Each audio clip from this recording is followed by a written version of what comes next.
Hi students, hope you had a wonderful Labor Day weekend, but we have returned to algebra class to see our next lesson, which is going to be on writing linear equations. This is part 2 to a lesson, so if you have not already, make sure you watch part 1 on writing linear equations, which would have been uploaded last Thursday, before you watch this video, just because we're going to build on what we learned in the last lesson. The objective is going to be the same though. The objective is still I can write linear equations given different information. When we talk about writing linear equations, remember those are the equations that are in the form y equals mx plus b. So they might look like y equals 2x plus 1, something like that. So in our first video, there was a couple different ways I could give you information and ask you to write an equation. In part 1, we learned how to write an equation from a graph. We learned how to write an equation from slope and y-intercept, and then we learned how to write an equation from slope and point. We're going to look at 2 different examples in this lesson to kind of finish up how you write linear equations. Before we get into our examples, there are 2 things I want to review, and that is the 2 formulas or linear equation forms we learned so far in this unit. The first form we had was slope-intercept form, which looked like y equals mx plus b. And we learned in this formula, do you remember? We learned that m is your slope, or it's that number that tells you the direction of the line. With this, we also learned if your slope's positive, the line goes up. If the slope's negative, it goes down, and a couple other things.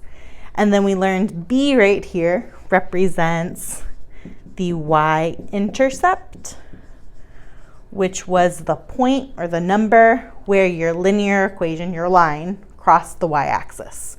So if our graph looked something like this point right here would be our y-intercept because it's the point where it crossed your y-axis. This was one of our formulas we learned. The other one we learned is called point-slope form. Point-slope form looks like y minus y1 equals m times x minus x1. And this formula, we had m again, which just like last time, represents your slope. But instead of a y-intercept, we had x1, y1 here, which represents, you remember? Represents a point. We said a point on, what am I writing? A point on the line. There we go. One of the questions I've got is, if these are our 2 formulas, I'm curious if you notice what they have in common.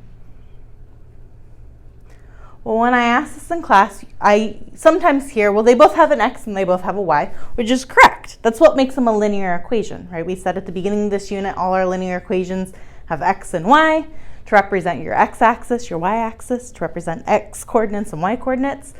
But as far as the information they have in common, usually students see that they both have slope.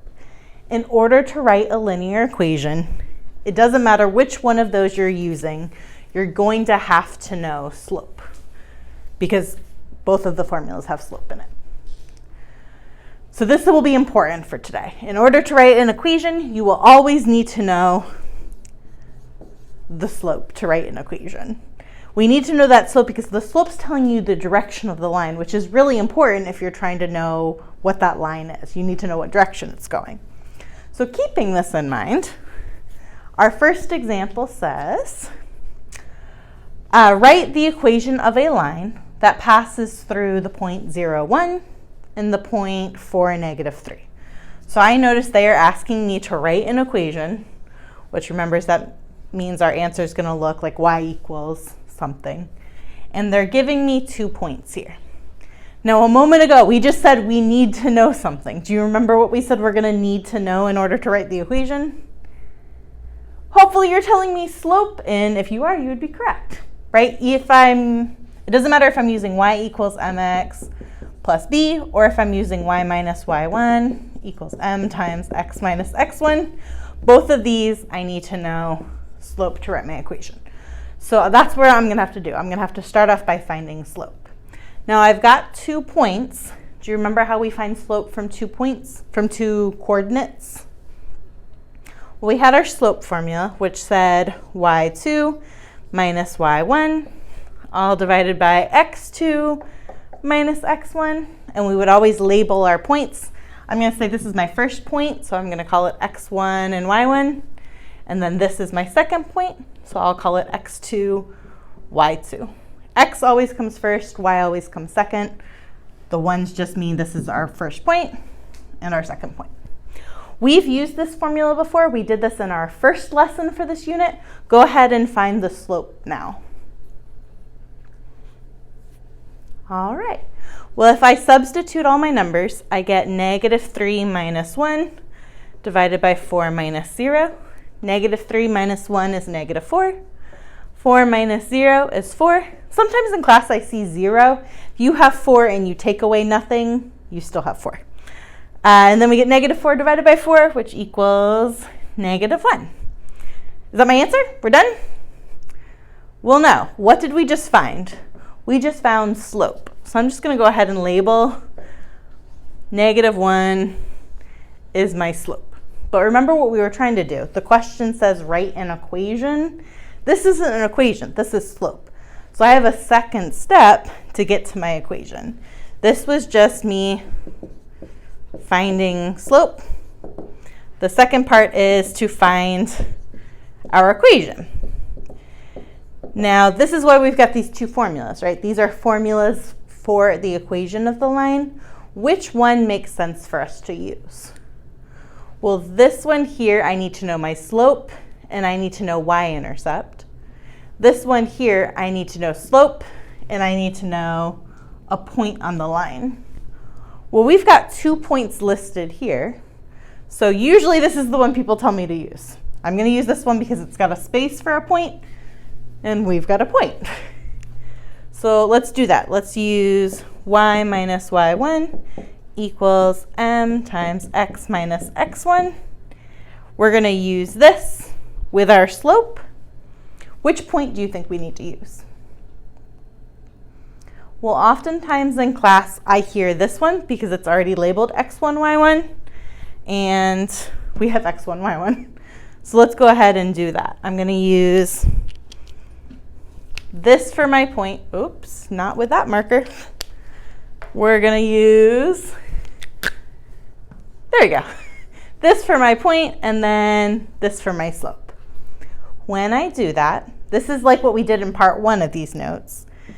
I get y minus y1, which is 1, equals our slope, which is -1, times x minus x1, which is 0.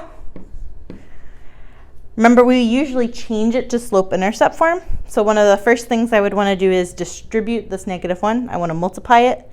So we get y minus 1 equals -1 times x is -1x, or usually you just see -x. -1 times 0 is 0.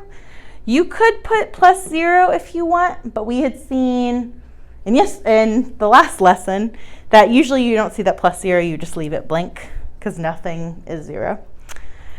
Our last step, to get y all by itself, we could add 1 on both sides, which leaves us with the equation y equals -x plus 1. And then finally, we've answered the question, write the equation. Well, here's the equation of the line that crosses through these 2 points. Now, earlier I had asked, no one in the room, but I had asked you all at home which point you thought we should use. And I said, usually in class, people tell me to choose this point because this point is labeled x1, y1, and the formula says x1, y1.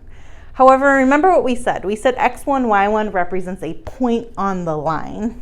This is a point on the line, but this is also a point on the line. Do you think we could use this point instead of this point to write our equation? Well, usually in class, people are like, I don't know. Yes, no, maybe, I don't know. And so usually what I propose is, well, let's try it. Let's see what happens if you use this point instead. So instead of using 0, 1, let's try using this instead. Now I'm going to relabel it for us just to help. I'm going to use that for my x1 and this for our y1. I'm going to make some room here. So for y minus y1 equals m times x minus x1. I've got y minus y1, which is negative 3. Be careful, minus negative 3 is the same thing as plus 3, equals our slope, which was negative 1, times x minus x1, which is 4. Same steps as over here. I'm going to go ahead and distribute or multiply that negative 1, which gives me negative x. Negative 1 times negative 4 is positive 4. It's looking different, right? I've got different numbers in my equation. But remember, we said we're changing it to slope-intercept form. My last step to do that is going to be subtract 3 to get y all by itself. And that leaves me with y equals negative x plus 1. What do you think? They're the same. So what does that mean? Well, it means that it does not matter which point you choose as long as you pick a point on the line. Now, why would I be showing this to you? Well, I'm showing it to you because you can always choose the point that looks easier to do the math with. And what I mean by that is if I had given you the point 0, 1, and then a point like 97, negative 100.5, well, choose the point that you'd prefer to do math with. Sometimes for people, that's the one with smaller numbers. Sometimes for people, that's the one that doesn't have negative numbers in it. At the end of the day, it's not going to matter because we just need a point on the line, and these are both points on the line. So we only need one for that part. So, wow, the board looks really crazy. So keeping all of this in mind, I've got one for you to try. Let me clean all this stuff off. As I'm doing that, I'll read you the problem, which says write an equation of the line that passes through negative 2, negative 1, and 0, 5. Go ahead and try that now.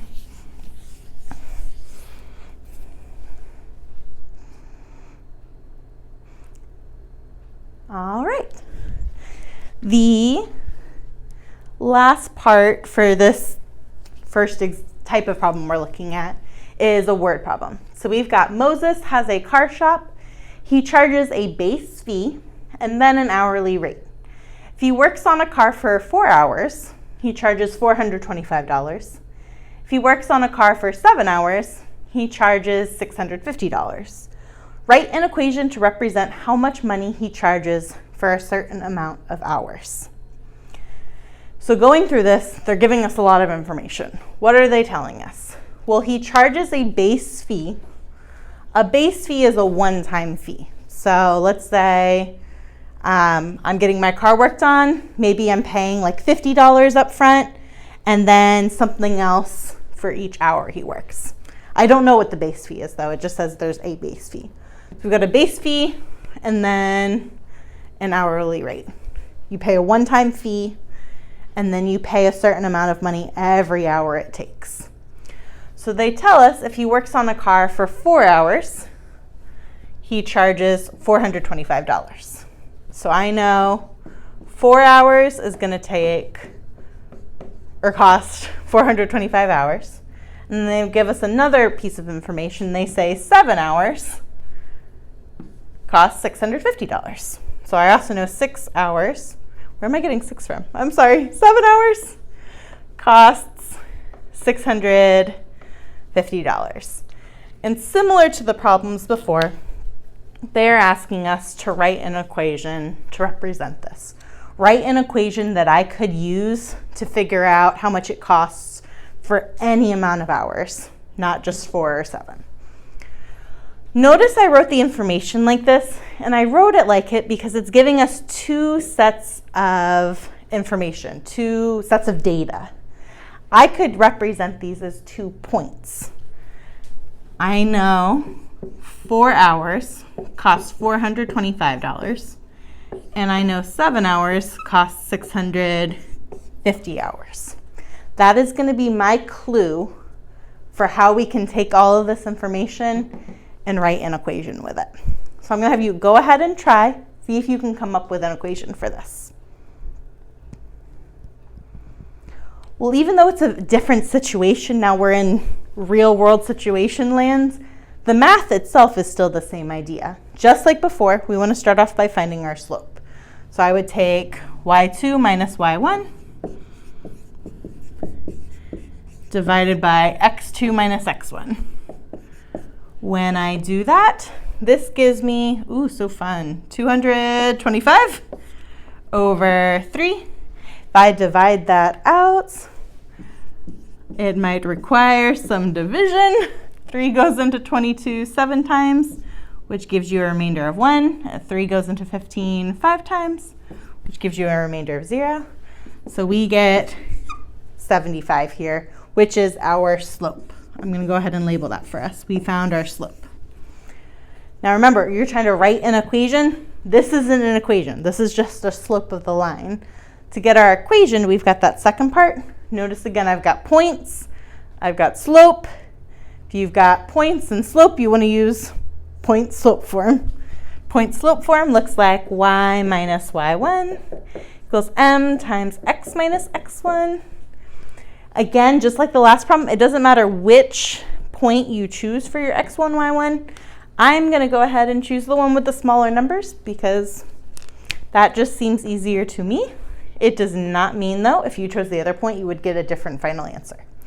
So I've got my x1 and my y1, so it's going to say y minus 425 equals our slope, which is 75, times x minus x1, which is 4. Time to do some math. This is going to stay the same, but over here I'm going to distribute. I'm going to say 75 times x, 75x. 75 times 4 gives you 300. There's one last step. I want to come in, and in order to get y all by itself, I'm going to do the opposite, which is add 425 on both sides. And when I do that, I get y equals 75x negative 300 plus 425 gives you a positive 125. Hopefully that's not cut off for you, but that right there is our equation, which represents the situation. Now all they asked for is an equation, but I'm going to give you a bonus question here. This is our equation. Remember what they told us. They said he's charging a base fee and then an hourly rate. And we wrote an equation to represent how much money he charges for a certain amount of hours. This equation here, these numbers represent something in this problem. They're not just random numbers. Do you have any idea what those numbers represent? Well, the base fee is a one-time fee. It's a fee you only pay once. When we've done stuff like this where I've given you a word problem and we've written an equation from it, if it was a one-time thing, it meant there wasn't a variable with that number. It's just you paid it once. That's this 125. That's the one-time fee. You're only paying it once. It's only added in once to the total cost. So after doing all of this, a fun thing about writing an equation is we figure out that base fee was 125. This number here also represents something. We said it was the slope, but it also represents something for this story in Moses' car shop. Do you know what that 75 represents? Well, notice that 75, you're multiplying it by x. Here, x is representing the hours. What this part here is saying is you're paying $75 for every hour he works on the car. Your slope is just telling you how much it's going up. Remember, the slope tells you the direction of your line. It's just telling you that line is going up $75 every hour. I think I said this in the part 1 lesson, but I'll say it again here. This is just to give you like a little idea of what these real world application problems look like.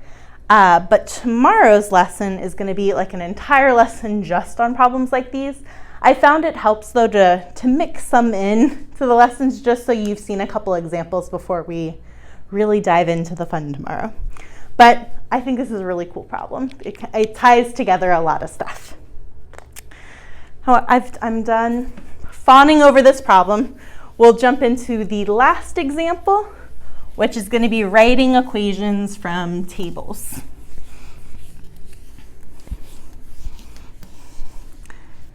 So this is our last example. It says write an equation of a line represented by the table below. Notice my table says these are all the x coordinates, these are all the y coordinates, and we've got 4 lines here. A table at the end of the day is just another way to show a list of points. What this table is telling me is that I know 4 points on the line. I know the point 0, -4 is on the line. I know the point 2, 2 is on the line. 4, 8 is on the line. And 6, 14 is on the line. Just like all the other problems we've done, doesn't matter if I have like a ton of points. If I want to write an equation of the line, what is the first thing we are going to need to know? Well, just like all those other problems, I'm going to need to know slope first. In order for me to write an equation of the line passing through all these points, we need to know slope. In order to find slope, we need our slope formula. And we need 2 points. Well, it's like the problems before. I just have extra information. Instead of having 2 points, I've got 4 points now. You can choose any 2 points, it does not matter which 2, to find your slope. The slope is going to be the same no matter what the combination is you use. Go ahead, choose 2 points, and find the slope of the line.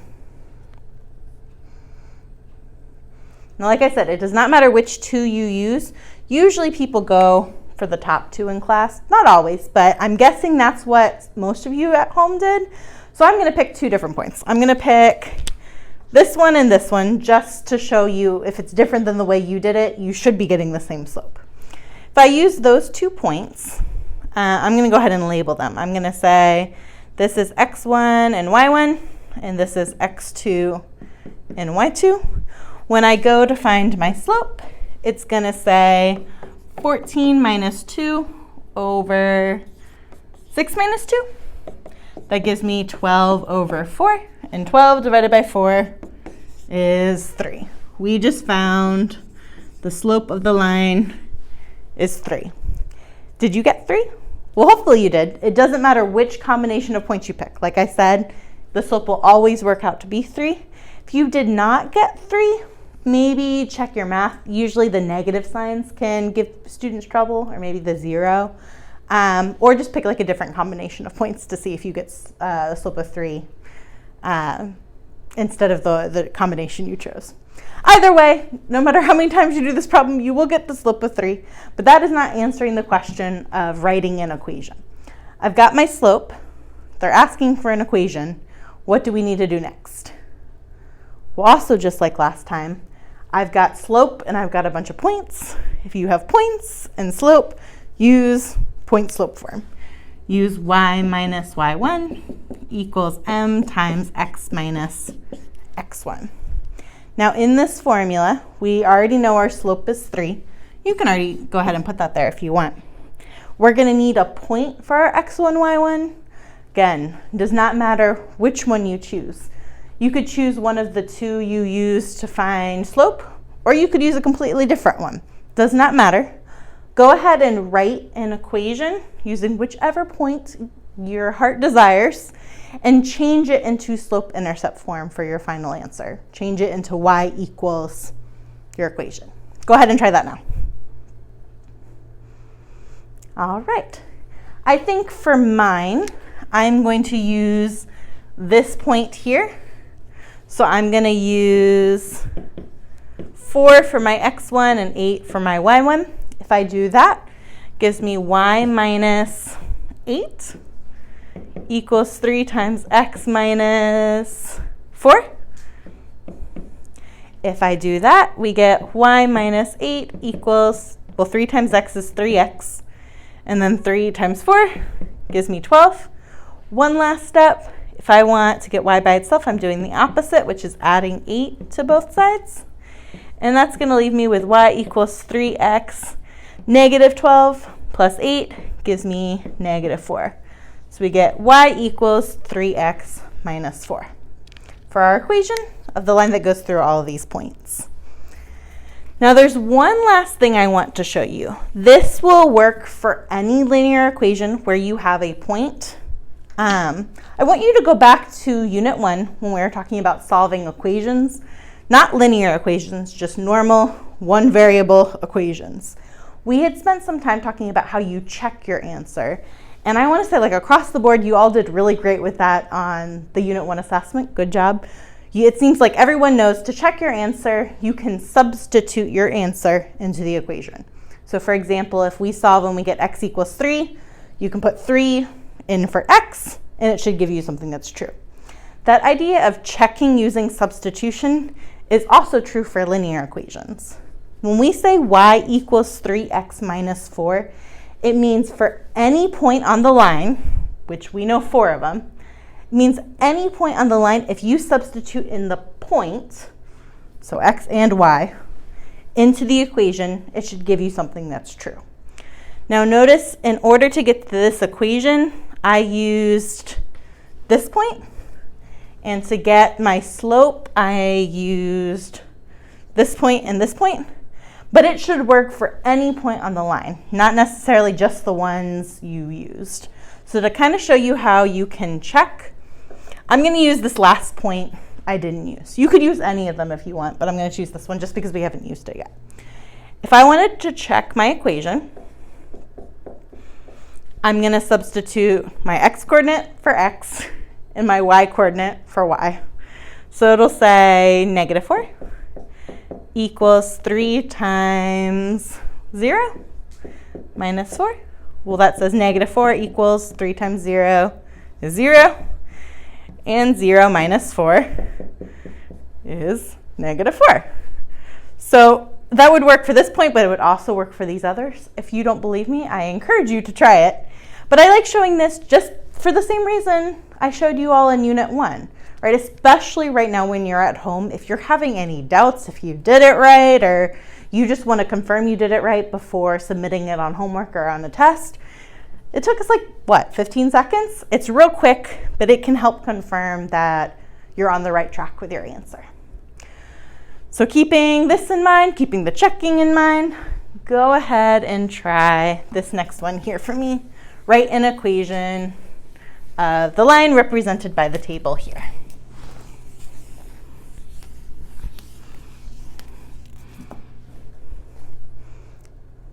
Okay, and there's one last one.